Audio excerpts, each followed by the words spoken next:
ভালোবাসা রাসূল করিম সাল্লাল্লাহু আলাইহি ওয়াসাল্লামের মহব্বতের পদ্ধতি সম্পর্কে আলোচনা করব সংক্ষিপ্ত পরিসরে ইনশাআল্লাহ। বিষয়টি অত্যন্ত ব্যাপক। সংক্ষিপ্ত পরিসরে এই বিষয়টি নিয়ে আলোচনা করার চেষ্টা করব। রাসূল করিম সাল্লাল্লাহু আলাইহি ওয়াসাল্লামের মহব্বত, আল্লাহর রাসূলের ভালোবাসা, এটি অত্যন্ত গুরুত্বপূর্ণ একটি বিষয়। এটা ঈমানেরও শর্ত। রাসূলের মহব্বত, রাসূলের ভালোবাসা, এটা ঈমানের জন্য শর্ত। মহব্বত থাকলে ঈমান থাকবে, মহব্বত না থাকলে ঈমান থাকবে না। এটা অত্যন্ত গুরুত্বপূর্ণ বিষয়। এই মূল বিষয়ে যাওয়ার আগে অন্য একটি বিষয়ের দিকে আমি দৃষ্টিপাত করার চেষ্টা করছি। সেই বিষয়টি আমরা প্রত্যেকেরই জানা। ইদানিং রাসূল করিম সাল্লাল্লাহু আলাইহি ওয়াসাল্লামের ব্যঙ্গচিত্র অঙ্কন করা হয়েছে, প্রদর্শন করা হয়েছে। কোন দেশে করা হয়েছে আপনাদের প্রত্যেকের জানা। দেশটির নাম হচ্ছে ফ্রান্স। প্রত্যেকেই জানেন। টিভিতে, মিডিয়াতে, সংবাদ মাধ্যমে প্রচুর আলোচনা হচ্ছে। এবং শুধু ব্যঙ্গচিত্র প্রকাশ করেনি, শুধু প্রদর্শন করেনি, আবার সরকার কর্তৃক সেটাকে সমর্থন করা হয়েছে। এটি অত্যন্ত জঘন্য অপরাধ। একজন ব্যক্তি ব্যঙ্গচিত্র প্রদর্শন করেছে, অঙ্কন করেছে, আবার সরকার সেটাকে সমর্থন করেছে। সুতরাং এটি অত্যন্ত জঘন্য অপরাধ।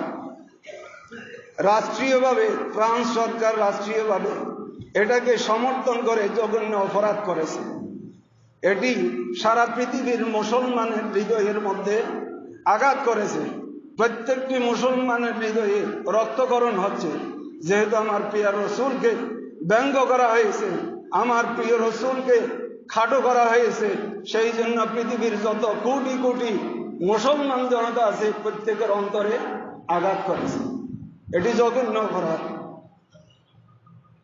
সমগ্র পৃথিবীর মুসলমান যারা কলিমায়ে তাইয়্যিবা লা ইলাহা ইল্লাল্লাহ মুহাম্মাদুর রাসূলুল্লাহ সাল্লাল্লাহু আলাইহি ওয়াসাল্লাম মুখে উচ্চারণ করেছে এবং মনে প্রাণে এই কলিমাকে যারা বিশ্বাস করে তাদের প্রত্যেকের অন্তরে আঘাত করেছে।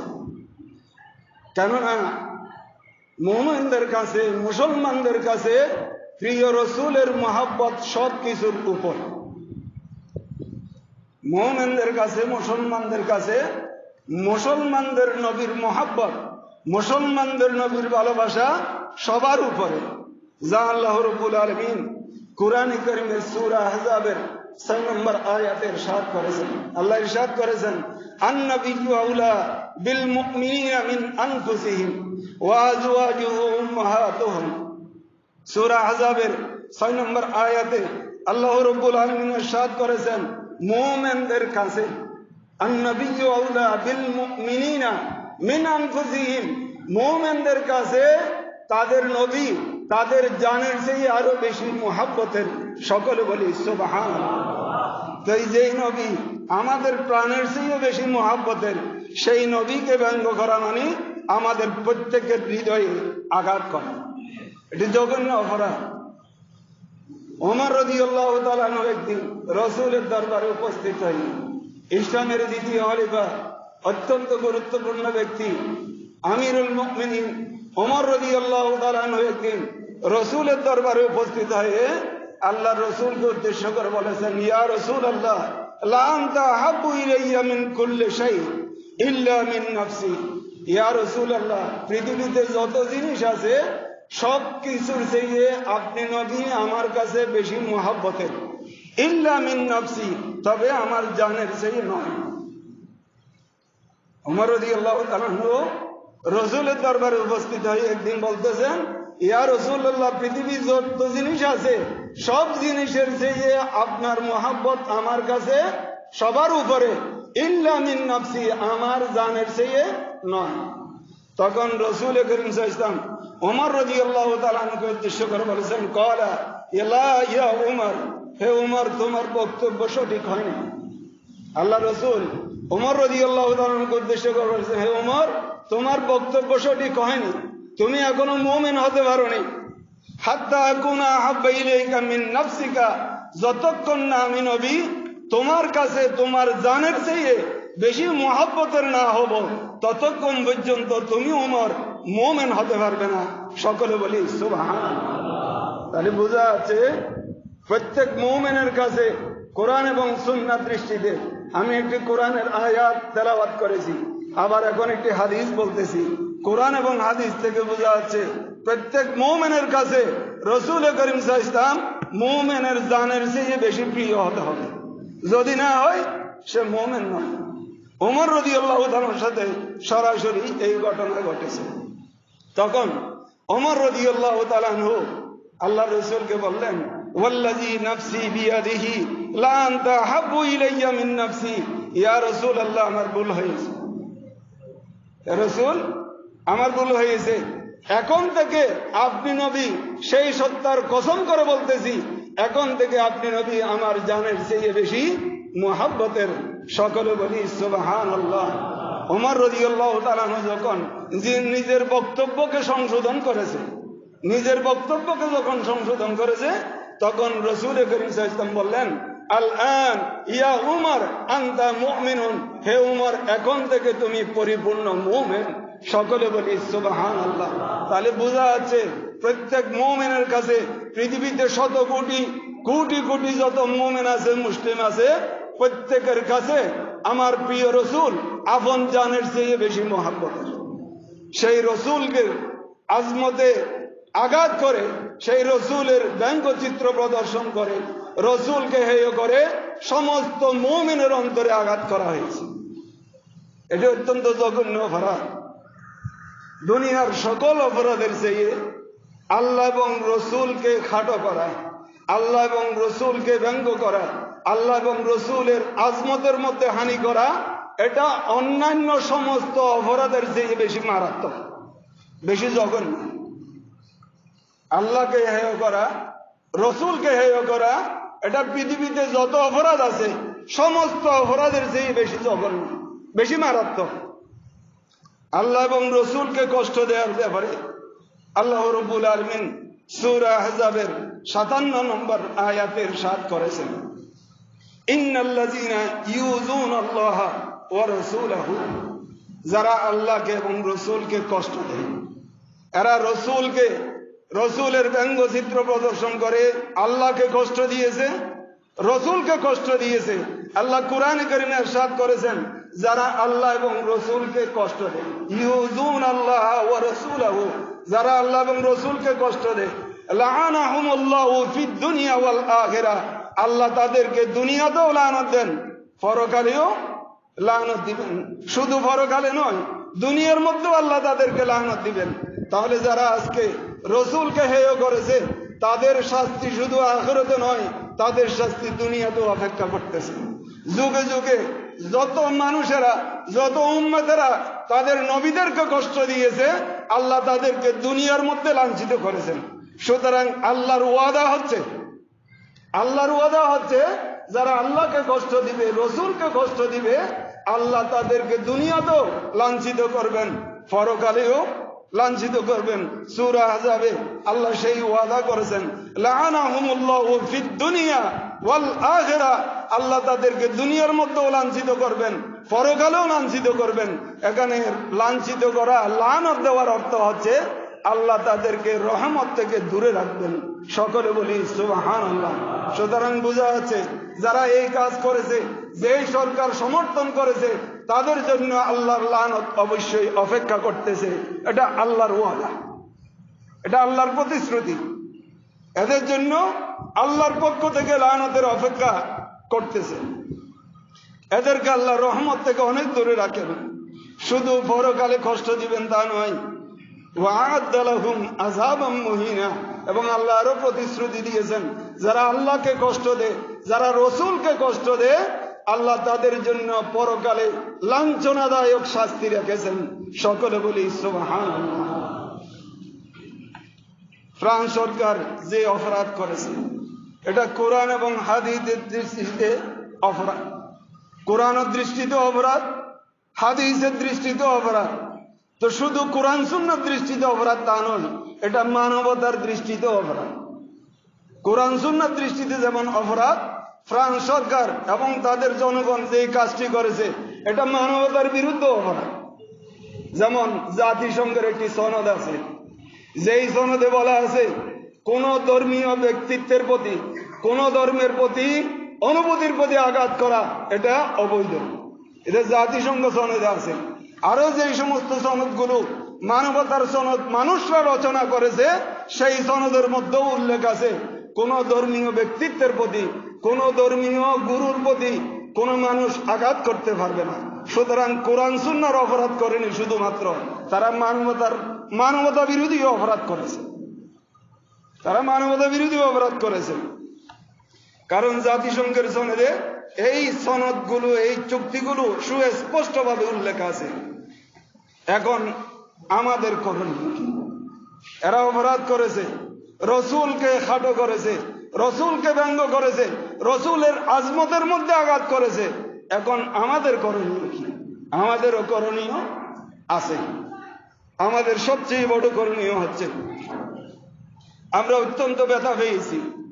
এই ব্যথা আমরা মুমিনরা, সারা পৃথিবীর মুসলমানরা এদের কারণে যে আঘাত পেয়েছি, যে ব্যথা পেয়েছি সেটা প্রকাশ করতে হবে। এটা আমাদের করণীয়। রাসূল করিম সাল্লাল্লাহু আলাইহি ওয়াসাল্লাম হাদিসে ইরশাদ করেছেন, মান রাআ মিনকুম মুনকারান ফালইয়ুগাইয়িরহু বিয়াদিহি। যারা পৃথিবীতে অন্যায় কাজ দেখতে পাবে, বিশেষ করে আল্লাহ এবং রাসূলের শানে বেয়াদবি দেখতে পাবে, তাদের করণীয় হচ্ছে ফালইয়ুগাইয়িরহু বিয়াদিহি, হাত দ্বারা সেটা প্রতিরোধ করা। রাসূল করিম সাল্লাল্লাহু আলাইহি ওয়াসাল্লাম হাদিসে সুস্পষ্টভাবে বলেছেন ফালইয়ুগাইয়িরহু বিয়াদিহি, তাদের প্রতিরোধ করতে হবে হাত দ্বারা। এখন জনগণ তো হাত দ্বারা প্রতিরোধ করতে পারবে না। তাহলে আমাদের প্রথম করণীয় হচ্ছে মুসলিম সরকার প্রধান যারা রয়েছে, মুসলিম রাষ্ট্রপ্রধান যারা আছে, তাদের এই বিষয়ের প্রতিবাদ করা কোরআন এবং সুন্নাহর দৃষ্টিতে ফরজ। পৃথিবীতে যত মুসলিম সরকার প্রধান আছে, মুসলিম রাষ্ট্রীয় প্রধান আছে, তাদের এই বিষয়ের প্রতিবাদ করা ফরজ। কোরআনের দৃষ্টিতেও ফরজ, হাদিসের দৃষ্টিতেও ফরজ। তাহলে মুসলিম সরকার প্রধানদের বর্তমান করণীয় হচ্ছে ফ্রান্স সরকারের বিরুদ্ধে প্রতিরোধ গড়ে তোলা, তাদের প্রতিবাদ জানানো। ততক্ষণ পর্যন্ত প্রতিবাদ করতে হবে যতক্ষণ পর্যন্ত ফ্রান্স সরকার এই বিষয়ে ক্ষমা না চাইবে। ততক্ষণ পর্যন্ত মুসলিম রাষ্ট্রপ্রধানদের করণীয় হচ্ছে এই বিষয়ের প্রতিবাদ জানানো। যদি না জানায় তাহলে তারা ফরজ দায়িত্ব অবহেলা করে। সুতরাং রসুলের হাদিসের দৃষ্টিতে বলা হচ্ছে ফালইয়ুগাইয়িরহু বিয়াদিহি, এই অন্যায় কাজের প্রতিরোধ করতে হবে, প্রতিবাদ করতে হবে হাত দিয়ে। তো সুতরাং যত মুসলিম সরকার প্রধান আছে, রাষ্ট্রপ্রধান আছে, আমরা দেখতে পাচ্ছি মাত্র কয়েকটি রাষ্ট্রপ্রধান এই বিষয়ের প্রতিবাদ জানিয়েছে। বাকি সমস্ত মুসলিম রাষ্ট্রপ্রধানরা এখনো নিশ্চুপ, নীরবতা অবলম্বন করতেছে। আল্লাহ কোরআনে কারীমে ইরশাদ করেছেন, আল্লাযীনা ইম্মাক্কানাহুম ফিল আরদি আকামুস সালাত ওয়া আতাউয যাকাত ওয়া আমারু বিল মারুফ। আল্লাহ যাদেরকে রাষ্ট্রীয় ক্ষমতা দিবেন, যেই সমস্ত মুমিনদেরকে, মুসলমানদেরকে রাষ্ট্র ক্ষমতা দিবেন, তাদের চারটি দায়িত্ব। চারটি দায়িত্বের মধ্যে তৃতীয় দায়িত্ব হচ্ছে সৎ কাজের আদেশ দেওয়া, অসৎ কাজের নিষেধ করা। সুতরাং চতুর্থ দায়িত্ব এখন সমস্ত মুসলিম রাষ্ট্রপ্রধানদের দায়িত্ব হচ্ছে এই অন্যায় কাজের প্রতিবাদ করা। এটা ফরজ দায়িত্ব, আল্লাহর দেওয়া দায়িত্ব, রসুলের দেওয়া দায়িত্ব। সুতরাং সমস্ত মুসলিম রাষ্ট্রপ্রধানরা আজকে যদি একযোগে প্রতিবাদ জানাতো, তাহলে ফ্রান্স সরকার বাধ্য হতো এই দায় স্বীকার করতে, দোষ স্বীকার করতে বাধ্য হতো। কিন্তু আজকে আমরা মুসলিম রাষ্ট্রপ্রধানরা এই ব্যাপারে নিশ্চুপ ভূমিকা পালন করতেছে। আল্লাহ রাব্বুল আলামিন মুসলিম প্রধানদেরকে এই বিষয়ে উপলব্ধি করার তৌফিক দান করুন। সকলে বলুন আমিন।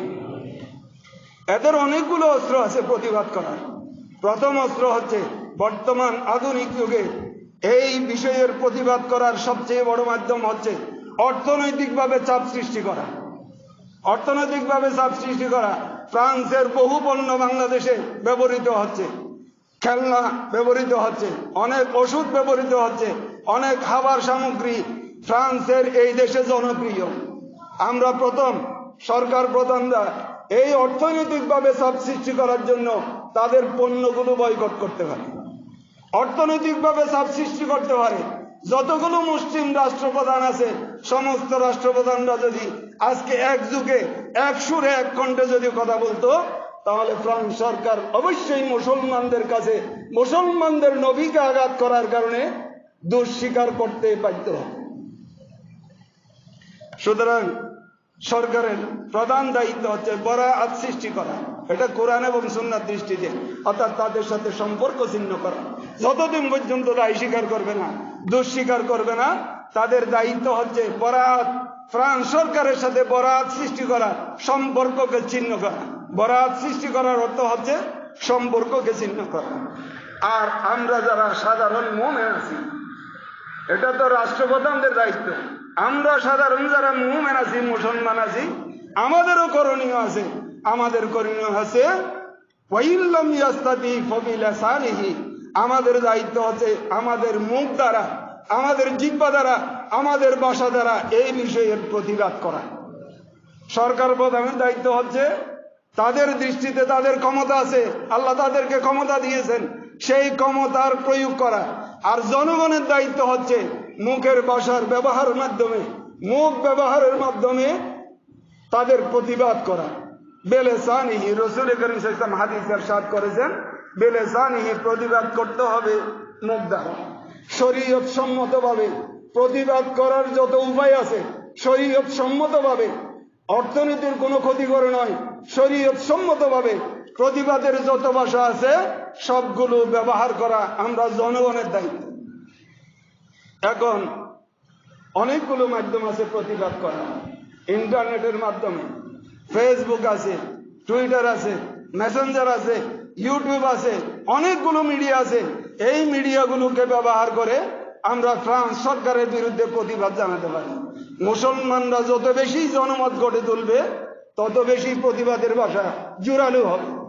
এরপরে আমাদের আরো দায়িত্ব আছে পণ্য বয়কট করা। ফ্রান্সের যত পণ্য বাংলাদেশে ব্যবহৃত হচ্ছে এগুলো বয়কট করা। ব্যবসায়ী যারা আছে তারা বিক্রি বন্ধ করে দেবে। আমরা জনগণ ক্রেতা যারা আছি আমরা ক্রয় বন্ধ করে দেব, তাহলে তাদের পণ্য অটোমেটিক বন্ধ হয়ে যাবে। এটা হচ্ছে আমাদের জনগণের দায়িত্ব। সরকারের যেমন দায়িত্ব আছে আমাদের জনগণেরও দায়িত্ব আছে অর্থনৈতিকভাবে চাপ সৃষ্টি করা। এবং তৃতীয় মাধ্যম হচ্ছে আমরা নিজেরা 3.5 হাত দেহের মধ্যে এবং আমাদের পরিবারের মধ্যে রসুলের সুন্নত দিয়ে সাজিয়ে দেওয়া, এটাও এই বিষয়ের প্রতিবাদ। কিভাবে?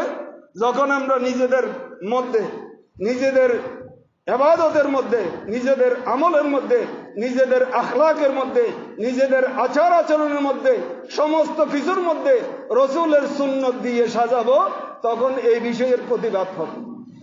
আমরা যত সুন্নত অনুসরণ করব ততই এই বিষয়ের প্রতিবাদ হবে। সুতরাং তৃতীয় মাধ্যম হচ্ছে আমরা নিজেরা রসুলের বেশি বেশি সুন্নত পালন করা, পরিবারের মধ্যেও সুন্নতের চর্চা করা, এই বিষয়ের প্রতিবাদ জানানোর জন্য। আল্লাহ প্রত্যেককে সেই তৌফিক দান করুন, সকলে বলুন আমিন। কারণ তারা নবীর সম্মান, ইজ্জত, আজমত এইগুলোকে আঘাত করেছে। সুতরাং রসুলের সুন্নত যত প্রস্ফুটিত হবে ততই এই বিষয়ের প্রতিবাদ হবে। সুতরাং আমাদের অনেকগুলো করণীয় আছে। মুখের ভাষা ব্যবহার করা, যত মাধ্যম আছে এগুলো ব্যবহার করা, তাদের পণ্যকে বয়কট করা এবং বেশি বেশি রসুলের সুন্নতের চর্চা করা, তাহলে এই বিষয়ের প্রতিবাদ হবে। আমরা সুন্নত থেকে বহু দূরে সরে যাচ্ছি। একদম পর্যন্ত বলেছি ফ্রান্স সরকারের বিরুদ্ধে, তারা যে রসুলকে ব্যঙ্গ করেছে। এখন মুসলমানের ঘরে জন্মগ্রহণ করে মুসলমান দেশের টিভিতে বসে মুসলিম প্রফেসররা, মুসলিম নামধারী প্রফেসররা এই কোরআন সুন্নাহর বিরুদ্ধে আওয়াজ তুলতেছে। এদের বিরুদ্ধে প্রতিবাদ জানাতে হবে। এখন বলা হচ্ছে আসসালামু আলাইকুম ওয়া রাহমাতুল্লাহি ওয়া বারাকাতুহু, আল্লাহ হাফেজ, এটা শুদ্ধভাবে বলা জঙ্গিবাদের লক্ষণ। আমাদের দেশের জনৈক মুসলিম নামধারী প্রফেসর এই কথা আমাদের টিভিতে বসে আলোচনা করতেছে। আসসালামু আলাইকুম শুদ্ধভাবে বলা, আল্লাহ হাফেজ শুদ্ধভাবে বলা, এটা জঙ্গিবাদের লক্ষণ। তাহলে বোঝা যাচ্ছে শুধু বিদেশে নয়, দেশের মধ্যে ইসলামের শত্রু আছে। এদের বিরুদ্ধে প্রতিবাদ জানাতে হবে।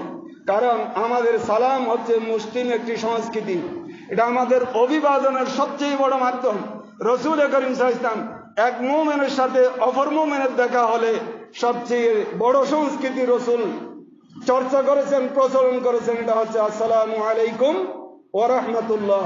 এটা বলা হচ্ছে রসুলের সুন্নাত। সুতরাং যারা শুদ্ধভাবে সালাম দেয়, এটা কখনো জঙ্গি কানেকশন হতে পারে না।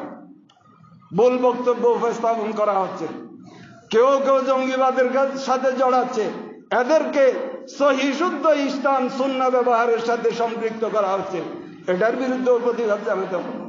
কারণ রাসূল করিম সাল্লাল্লাহু আলাইহি ওয়াসাল্লাম হাদিসে ইরশাদ করেছেন, সালাম জান্নাতীদের আমল, সালাম জান্নাতীদের আমল। রাসূল করিম সাল্লাল্লাহু আলাইহি ওয়াসাল্লাম বলেছেন, লা তুসাল্লিমু তাসলিমাল ইয়াহুদ ওয়ান নাসারা, তোমরা ইহুদি এবং নাসারাদের মতো সালাম দিবে না। এরা কিভাবে সালাম দেয়? আসসালামু আলাইকুম, সালাম আলাইকুম, আসসালামু আলাইকুম। আসসালামু আলাইকুমের অর্থ হচ্ছে তোমার ধ্বংস হোক। আসসালামু আলাইকুম, আসসালাম অর্থ তোমার মৃত্যু হোক, তোমার ধ্বংস হোক। আসসালামু আলাইকুম, সালাম আলাইকুম, এগুলা হচ্ছে রাসূল করিম সাল্লাল্লাহু আলাইহি ওয়াসাল্লাম সুস্পষ্টভাবে হাদিসে নিষেধ করেছে। ইহুদি এবং খ্রিস্টানদের মতো সালাম দিবেন। সালাম দিতে হবে রাসূল যে পদ্ধতিতে শিখিয়েছে সেভাবেই দিতে হবে। আসসালামু আলাইকুম ওয়া রাহমাতুল্লাহ। শুদ্ধভাবে দেওয়াই হচ্ছে সুন্নতের অনুসরণ। আর আজকে মুসলমান নামদারি, কোনো বিধর্মী নয়, মুসলমান নামদারি প্রফেসর, ঢাকা ইউনিভার্সিটির প্রফেসর, সে বলতেছে আসসালামু আলাইকুম শুদ্ধভাবে বলা, আল্লাহ হাফেজ শুদ্ধভাবে বলা, এটা জঙ্গিবাদের লক্ষণ, জঙ্গিবাদীদের লক্ষণ। আল্লাহ এদের থেকে আমাদেরকে হেফাজত করুন, সকলে বলুন আমিন। সালাম এটা জান্নাতীদের আমল। রাসূল করিম সাল্লাল্লাহু আলাইহি ওয়াসাল্লাম হাদিসে ইরশাদ করেছেন, আওয়ালা আদুল্লুকুম আলা শাইইন তাহাব্বাতুম, হে উম্মতেরা, আমি কি তোমাদেরকে এমন একটি বিষয় শিখাবো না যেই বিষয়টি তোমরা চর্চা করলে মহব্বত বাড়বে, একের সাথে অপরের ভালোবাসা বৃদ্ধি পাবে। সেটা বলেছেন আফশুস সালাম বাইনাকুম, তোমরা এক মুমিন অপর মুমিনের সাথে, এক মুসলমান অপর মুসলমানের সাথে দেখা হলে সালামের প্রচলন করো। সকলে বলি সুবহানাল্লাহ। তাহলে সালামের প্রচলন করলে রাসূল বলেছেন তোমাদের মধ্যে ভালোবাসা বৃদ্ধি পাবে, মহব্বত বাড়বে। আর রাসূল অপর হাদিসে বলেছেন সালাম হচ্ছে জান্নাতীদের আমল। আল্লাহ রাসূল ইরশাদ করেছেন আতিমুত তুআম, বেশি বেশি মানুষকে আহার করো, খাবার খাও। রাসূল বলেছেন আতিমুত তুআম, মানুষকে যত পারো খাওয়াও। ওয়াফশুস সালাম, সালামের বেশি বেশি প্রচলন করো।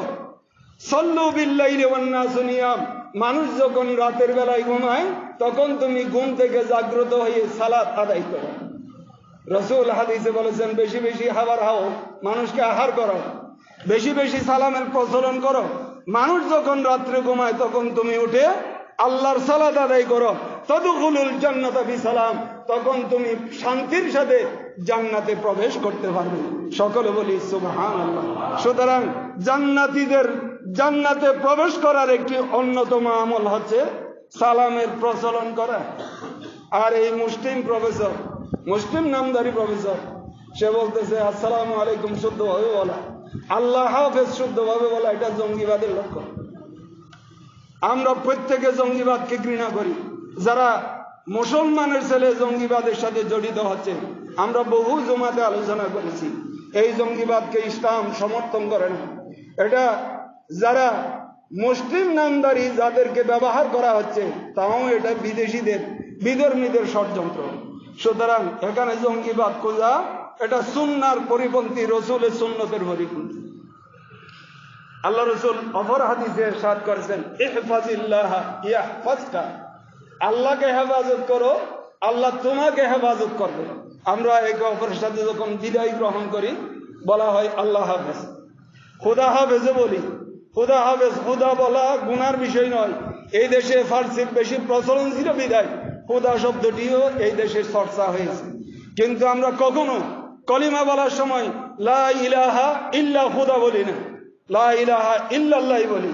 আল্লাহ শব্দটি আল্লাহর মৌলিক নাম, এটা জাতি নাম, সত্তাবাচক নাম।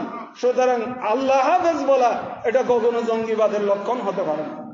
সুতরাং আমাদের আজকে বক্তব্য হবে অমুসলিমরা যেভাবে ইসলামকে আঘাত করলে, রসুলকে আঘাত করলে, আল্লাহকে আঘাত করলে যেভাবে আমাদের প্রতিবাদ করা ফরজ, একইভাবে মুসলমানদের মধ্য থেকে নামদারি কোনো মুসলমান এই বিষয়ে যদি আঘাত করে তার বিরুদ্ধেও প্রতিরোধ গড়ে তোলা এটা আমাদের ঈমানি দায়িত্ব।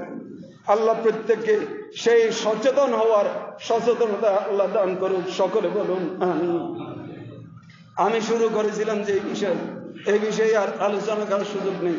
আজকে আমার আলোচনার বিষয় ছিল কাইফিয়াত মুহাব্বতিন নবী সাল্লাল্লাহু আলাইহি ওয়াসাল্লাম, রসুলকে মুহাব্বত করার পদ্ধতি, রসুলকে ভালোবাসার পদ্ধতি, এই বিষয়ে আলোচনা শুরু করেছিলাম। রসুল করিম সাল্লাল্লাহু আলাইহি ওয়াসাল্লামকে মুহাব্বত করার অনেক ফজিলত আছে, ফাজাইলু মুহাব্বতিন নবীর অনেক ফজিলত আছে। এরপরে দ্বিতীয় বিষয় হচ্ছে আকসামুন নাস বিইতিবারি হুব্বিল্লাহি ওয়া রাসূলিহি, আল্লাহ এবং রসুলকে মুহাব্বত করার দৃষ্টিতে মানুষ তিন প্রকার। তৃতীয় বিষয় হচ্ছে কোন কোন পদ্ধতি অবলম্বন করলে রসুলকে ভালোবাসা যায়, এটি ব্যাপক বিষয়। আমি সংক্ষেপে বলতে চাই, রসুল করিম সাল্লাল্লাহু আলাইহি ওয়াসাল্লামকে মুহাব্বত করার অনেক ফজিলত আছে। প্রথমত, মুমিন হওয়ার জন্য অবশ্যই রসুলকে মুহাব্বত করতে হবে, সেটা শুধু মুসলমানদের জন্য নয়। আল্লাহ কোরআনে কারীমে ইরশাদ করেছেন সূরা আরাফের 158 নম্বর আয়াতে আল্লাহ ইরশাদ করেছেন ফাআমিনু বিল্লাহি ওয়া রাসূলিহি, তোমরা আল্লাহ এবং রসুলের প্রতি ঈমান আনো। এই নির্দেশটা শুধু মুমিনদের জন্য নয়, এই নির্দেশটা হচ্ছে সারা পৃথিবীবাসীর জন্য। মুমিন হোক, গায়রে মুমিন হোক, কাফের হোক, মুশরিক হোক, সকলের প্রতি আল্লাহ নির্দেশ দিয়েছেন ফাআমিনু বিল্লাহি ওয়া রাসূলিহি, তোমরা পৃথিবীর সমস্ত মানুষেরা আল্লাহকে বিশ্বাস করো, রসুলকে বিশ্বাস করো। আন-নবিয়্যুল উম্মিয়্যুল্লাযী ইউমিনু বিল্লাহি ওয়া কালিমাতিহি, সেই নবীকে বিশ্বাস করো যেই নবী আল্লাহকে বিশ্বাস করে এবং আল্লাহর কলিমাকে বিশ্বাস করে। ওয়াত্তাবিউহু, এবং সেই নবীকে ইত্তেবা করো, সেই নবীর অনুসরণ করো। লাআল্লাকুম তাহতাদুন, যেন তোমরা হেদায়েত প্রাপ্ত হতে পারো। তাহলে হেদায়েত পাওয়ার জন্য পূর্ব শর্ত হচ্ছে রসুলের ইত্তেবা করা। হেদায়েত পাওয়ার পূর্ব শর্ত হচ্ছে, আমরা যদি হেদায়েত পেতে চাই তাহলে পূর্ব শর্ত হচ্ছে রসুলের ইত্তেবা করা, রসুলের সুন্নতের অনুসরণ করা। আর রসুলকে মুহাব্বত করা এটা ঈমানের অপরিহার্য অঙ্গ, মিন লাওয়াজিমিল ঈমান। আল্লাহ রসুল হাদিসে ইরশাদ করেছেন লা ইউমিনু আহাদুকুম হাত্তা আকুনা আহাব্বা ইলাইহি মিন ওয়ালিদিহি ওয়া ওয়ালাদিহি ওয়ান নাসি আজমাইন, যতক্ষণ না তোমরা রসুল করিম সাল্লাল্লাহু আলাইহি ওয়াসাল্লামকে নিজের পিতার চেয়ে, নিজের মা বাবার চেয়ে, নিজের সন্তানের চেয়ে, এমনকি নিজের চেয়ে, সারা পৃথিবীর সমস্ত মানুষের চেয়ে রসুলকে যতক্ষণ বেশি মহব্বত করবে না ততক্ষণ পর্যন্ত ঈমানদার হতে পারবে না। তাহলে রসুলকে মহব্বত করা এটাই ঈমানের পূর্ব শর্ত। এটার আরো অনেক উপকারিতা আছে। একটি উপকারিতা বলে আমি আমার বক্তব্য শেষ করতেছি। যারা রসুলকে মহব্বত করবে তারা হাসরে নসরে রসুলের সাথেই থাকবে।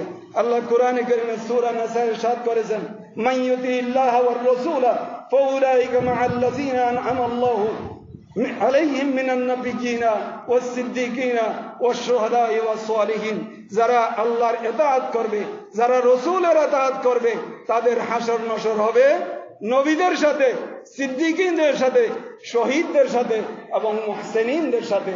আল্লাহ রাব্বুল আলামিন আমরা মুমিন হিসেবে রসুল করিম সাল্লাল্লাহু আলাইহি ওয়াসাল্লামকে বেশি বেশি মুহাব্বত করার তৌফিক দান করুন, সকলে বলুন আমিন। তাহলে আমরা হাসরের ময়দানে কিয়ামত দিবসে রসুলের সাথেই থাকতে পারব। মুআজ্জাজ হাজিরিন, আগামী বৃহস্পতিবার এই মসজিদে রবিউল আউয়াল শরীফ উপলক্ষে, রসুলের মিলাদের মাস উপলক্ষে এই মসজিদে ঈদে মিলাদুন নবী সাল্লাল্লাহু আলাইহি ওয়াসাল্লাম উদযাপিত হবে।